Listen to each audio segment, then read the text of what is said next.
I-discuss ko lang itong ginagawa namin guys. Ang tawag dito ay cabinet section ng aluminum. So ang kagandahan nito, meron ng continuous handle ito at the same time. Medyo seamless na yung datingan niya. Tapos yung ginagamit natin na plate is cladding. And then yung ginagamit naman natin na hinge ay concealed hinge. So ito po yung pinangtapat nila sa modular cabinet na merong laminated and then mga plywood ang gamit. So, ang maganda dito, hindi ka na kailangang magpintura at the same time.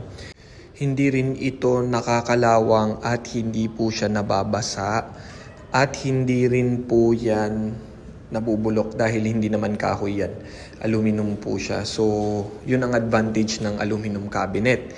Kaya maraming na rin nagpapagawa dyan. So, ang kulay na ginamit natin dyan are dark gray, yung cladding, tapos analog color or close to black yung ginamit natin sa framing niya.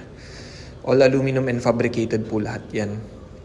Ayun, so kung tatanungin nyo naman ako kung magkano ang presyo niyan guys, parang isipin nyo na lang na ang isang pintuan ay umaabot po ng 1,000 pesos. And yung drawer naman ay nasa 3,500. Depende po kung ano yung ilalagay dun sa drawer. Kasi pwede rin tayong maglagay dyan ng mga lagayan ng tangke, lagayan ng basura, or kutsara, tinidor, baso. So, depende na lang po yan kung ano po yung ipapagawa ninyo. O kagaya nung nandyan, simple lang siya, di ba? Merong kalagayan ng sandok. Yun namang susunod, plain lang.